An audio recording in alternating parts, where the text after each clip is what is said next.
Assalamualaikum warahmatullahi wabarakatuh.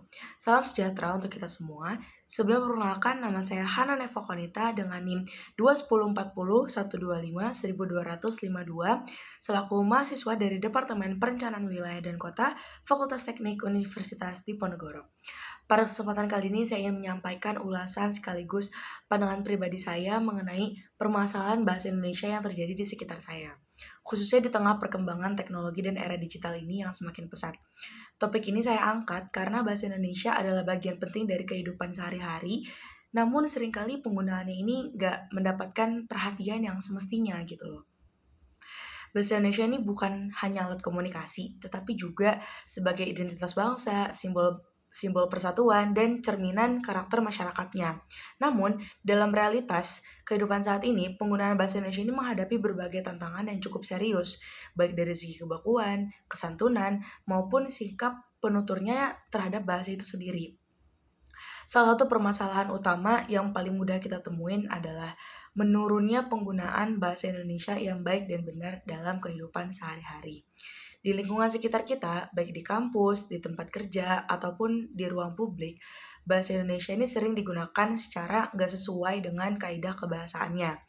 Seperti contoh kesalahan dalam ejaan, struktur kalimat yang nggak tepat, serta penggunaan kata yang kurang sesuai dan menjadi hal yang lumrah gitu loh. Permasalahan ini semakin terasa ketika kita memasuki ranah digital, seperti media sosial, aplikasi pesan instan atau chat, dan platform daring lainnya.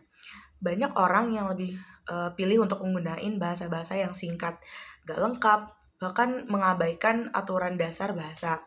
Penggunaan kata singkat seperti kata GK untuk kata gak, kata YG untuk kata yang, kata BGT untuk kata banget, atau kapan untuk kata KPN untuk kata kapan.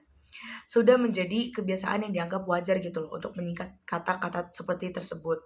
Padahal jika kebiasaan ini terus dilakukan tanpa disadari, hal tersebut dapat mempengaruhi kemampuan seseorang dalam menggunakan bahasa Indonesia secara formal. Selain penggunaan bahasa yang singkat, kita juga sering banget nemuin pencampuran bahasa Indonesia dengan bahasa asing nih, terutama mungkin bahasa Inggris kali ya, terutama bahasa Inggris. Fenomena ini dikenal dengan istilah code mixing atau pencampuran kode atau campur kode. Jadi contohnya ini penggunaan kalimat seperti nanti kita meeting dulu, abis itu follow up hasilnya. Terus atau juga deadline tugas ini really tight gitu. Jadi itu kan percampuran antara bahasa Indonesia dan bahasa Inggris di dalam satu kalimat gitu kan. Campur kode ini sering banget dianggap sebagai sesuatu yang modern dan mencerminkan tingkat pendidikan seorang, katanya.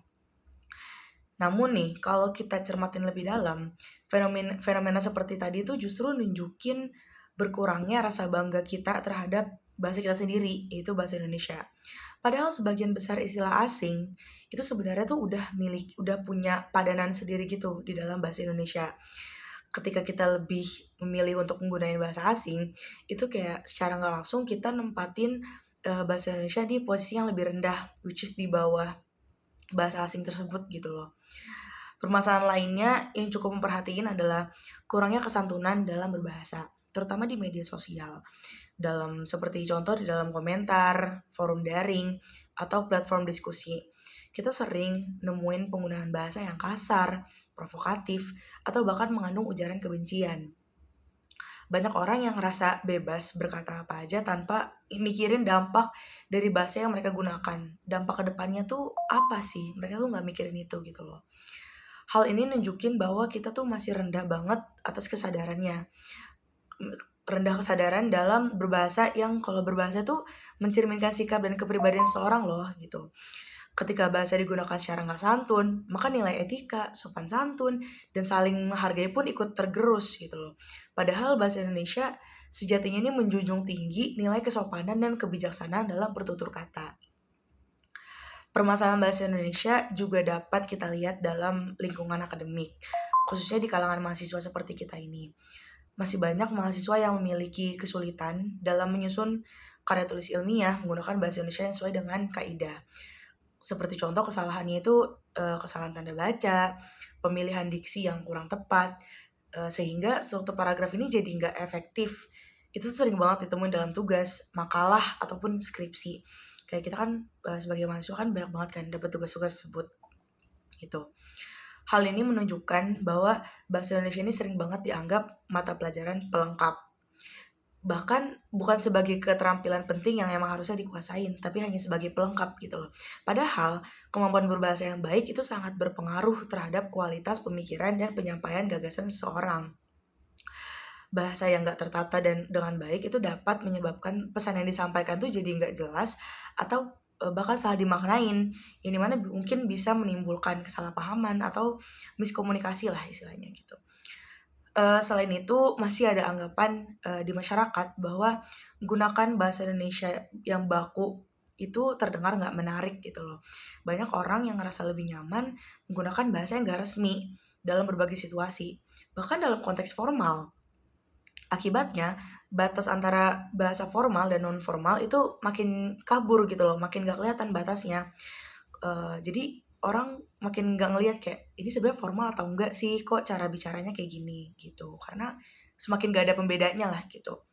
Padahal kalau kita pahamin konteks penggunaan bahasa Indonesia itu merupakan bagian yang penting banget di kehidupan kita dalam segi kecakapan berbahasa. Bahasa santai tentu boleh kita gunain, tapi dalam situasi informal tuh kita boleh menggunakan bahasa santai. Tapi kalau dalam forum resmi atau akademik atau yang lebih profesional, penggunaan bahasa Indonesia yang baik dan benar itu tetap diperluin sebagai bentuk penghormatan kita terhadap situasi tersebut dan juga pastinya lawan bicara kita. Uh, Menurutku pandangan permasalahan tersebut tuh nggak sepenuhnya disebabkan oleh perkembangan zaman, tapi juga uh, bisa disebabkan oleh sikap kita sendiri terhadap bahasa Indonesia. Kita nih hidup di era globalisasi yang emang menuntut kita nih untuk menguasai bahasa asing. Namun hal itu seharusnya nggak membuat kita melupakan bahasa nasional kita gitu loh.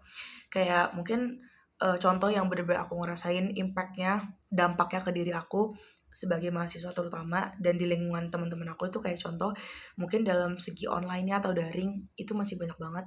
Mungkin kadang aku pribadi masih suka ngelakuin kesalahan dan beberapa temanku seperti contoh menaruh caption ketika memposting sesuatu, itu itu mengupload caption yang tidak sesuai gitu loh, yang tidak seharusnya dan tidak sesuai dengan kaidah gitu.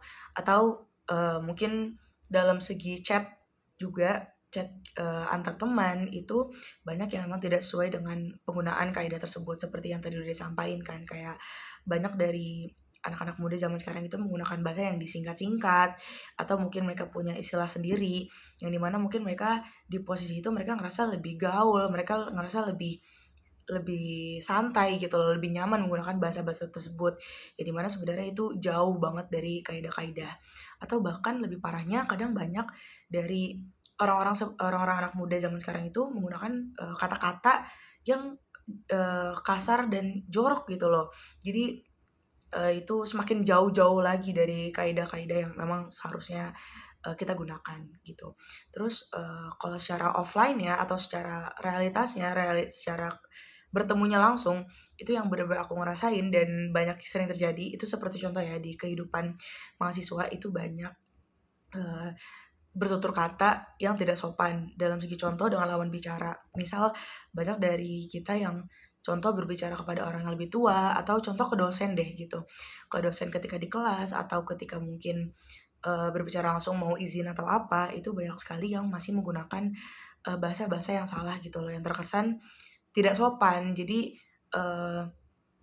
orang-orang tersebut pun tidak menangkap apa yang sebenarnya tujuan asli dari penyampaian pesan kita gitu loh, karena kita sendiri menggunakan bahasa yang salah gitu loh. Dan itu pun sering terjadi secara online kayak seperti kesalahan-kesalahan penyampaian pesan ke dosen itu banyak terjadi juga kesalahannya di online gitu. Jadi menurutku memang sulit untuk di zaman sekarang dan di usia sekarang untuk kita benar-benar menggunakan bahasa Indonesia yang baik dan benar, tetapi tetap perlu diingatkan, tetap perlu ditingkatkan lagi untuk penggunaannya karena bahasa Indonesia ini tuh nggak bisa dihilangkan dan digantikan begitu saja. Lalu yang terakhir mungkin sebagai generasi muda, khususnya mahasiswa, kita ini punya peran penting banget dalam menjaga eksistensi bahasa Indonesia. Kita dapat mulai dari hal-hal yang sederhana dulu, seperti ngebiasain diri untuk menulis dengan bahasa Indonesia yang baik dalam tugas kuliah, menggunakan bahasa yang sopan di medsos, serta nggak berlebihan dalam menggunakan bahasa asing yang emang nggak diperluin banget gitu. Terus, mungkin sekian yang aku bisa sampaikan. Kalau ada kurang lebihnya mohon dimaafkan. Wassalamualaikum warahmatullahi wabarakatuh.